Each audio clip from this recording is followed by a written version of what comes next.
Ok, en este video vamos a ver cuál es la definición de velocidad promedio y de velocidad instantánea, viendo la velocidad instantánea como una derivada. Lo mismo con la aceleración, las veremos como derivadas.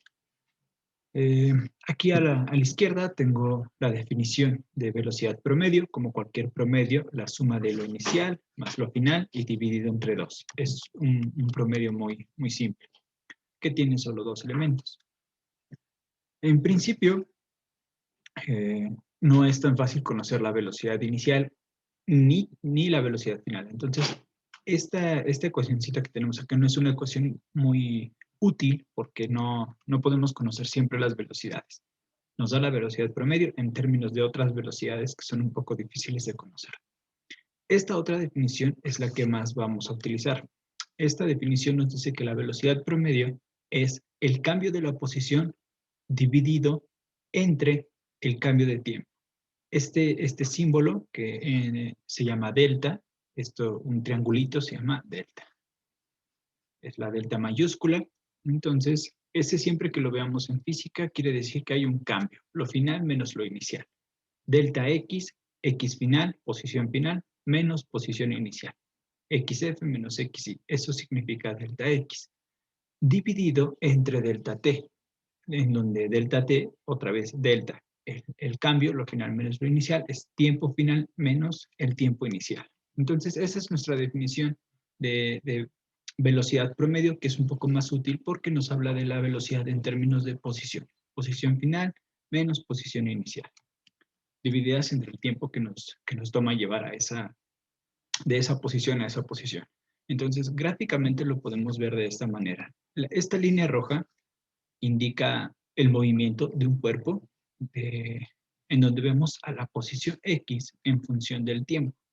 Entonces, bueno, esta velocidad promedio lo que nos permite es determinar cómo aumentó o cuál fue la velocidad que tuvo este objeto entre dos puntos. Vamos a tomar este punto y este otro punto. Trazamos las líneas azules, que son líneas verticales para el tiempo, líneas horizontales para ver a dónde cruza con el eje de las X. Entonces, lo que quiero decir aquí es, para este tiempo tengo esta posición y para este otro tiempo tengo esta otra posición.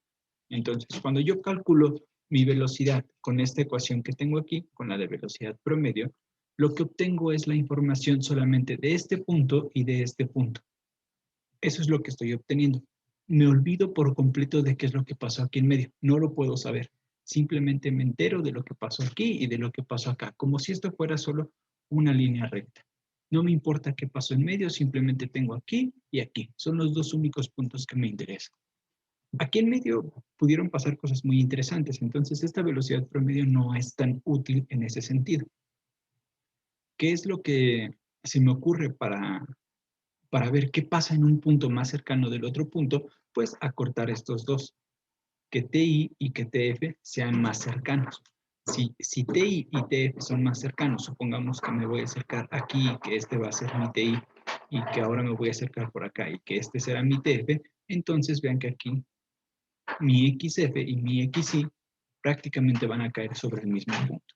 Eso es lo que a mí me interesa. Entonces, conviene bastante recordar la definición de derivada, porque es mucho más útil ver a la velocidad instantánea y a la aceleración instantánea como derivadas. Recordemos que una derivada, vamos a ponerla en función del tiempo,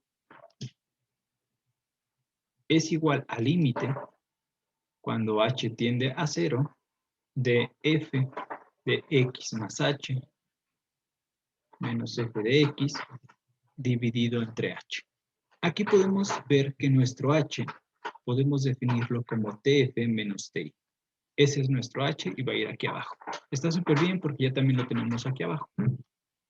Ahora, ¿quién es f de x más h y f de x? De hecho, aquí está, estoy poniendo a mi función como de t, entonces es con respecto de t más h y f de t. Puedo decir que t es igual a ti. T es igual a ti. Esta es igual a ti, mi t inicial, más h. Entonces estoy evaluando la función. Primero, f de t. ¿A dónde estoy cuando es f de t? Pues estoy en x, entonces ese es el que tengo aquí. De esa manera, entonces, f de t más h, que sería esta tf, ¿a dónde estoy? Estoy en xf. Entonces ya también tengo a esta parte del límite, ya la tengo en la parte de arriba de mi definición de velocidad. ¿Qué es lo único que tengo que hacer? Entonces, esta se convierte en lugar de una velocidad promedio, cuando me empiezo a acercar a ti, a tf, entonces estoy haciendo que esta h tienda a cero. Entonces, esa se llama velocidad instantánea. La velocidad instantánea es el límite cuando delta t tiende a cero de la posición final menos la posición inicial entre el tiempo final menos el tiempo inicial. Esa es mi velocidad instantánea, que lo que es lo mismo es igual al límite cuando delta t tiende a cero de delta x entre delta t. Entonces nos quedamos con esta parte. Aquí abajito tengo la gráfica de qué es lo que está pasando cuando nos acercamos. TI y TF ahora están muy cerquita. ¿Qué es lo que hice aquí? Pues que delta T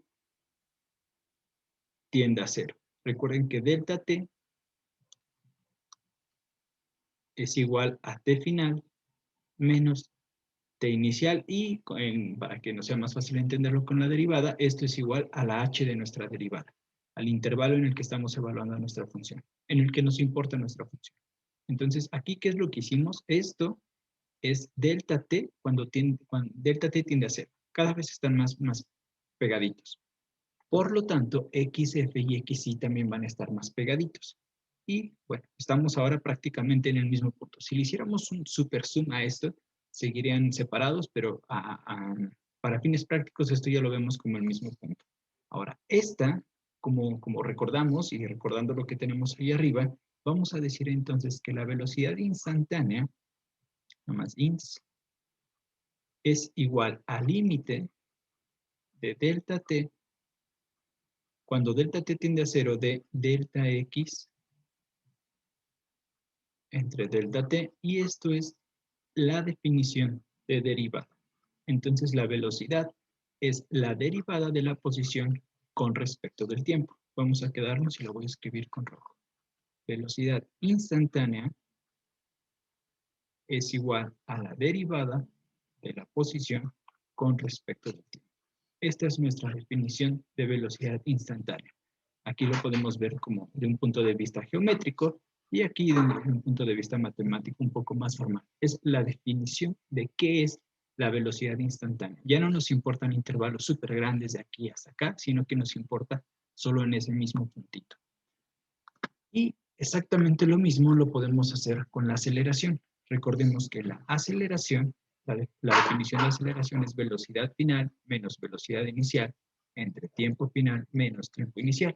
Es decir, el cambio de la velocidad con respecto del tiempo. Podemos hacer un proceso idéntico y ver que esto es la aceleración promedio, entonces la aceleración instantánea es igual a el límite cuando delta t, cuando delta t tiende a cero de el cambio de la velocidad con respecto del tiempo. Se convierte en la definición de nuestra derivada. Entonces, esto es la derivada de la velocidad con respecto del tiempo. Es decir, la aceleración instantánea es igual a la derivada de la velocidad con respecto del tiempo. Esta es mi otra ecuación que es muy importante. Estas son simplemente las definiciones de aceleración y de velocidad. Ahora recordemos que aceleración instantánea es igual a derivada de velocidad con respecto del tiempo, como lo tenemos ahí arriba, pero recordemos que la velocidad es igual a la derivada de la posición con respecto del tiempo. De esta manera, entonces, la aceleración también es igual a la segunda derivada de la posición con respecto del tiempo. Y esta es otra ecuación importante que hay que recordar. La aceleración instantánea es igual a la segunda derivada de la posición con respecto del tiempo. Esta es otra ecuación que hay que recordar. Entonces, aquí hay tres. Primero, la velocidad instantánea es igual a la derivada de la posición con respecto del tiempo, y la aceleración instantánea es la derivada de la velocidad con respecto del tiempo, y por lo tanto también es igual a la segunda derivada de la posición con respecto del tiempo.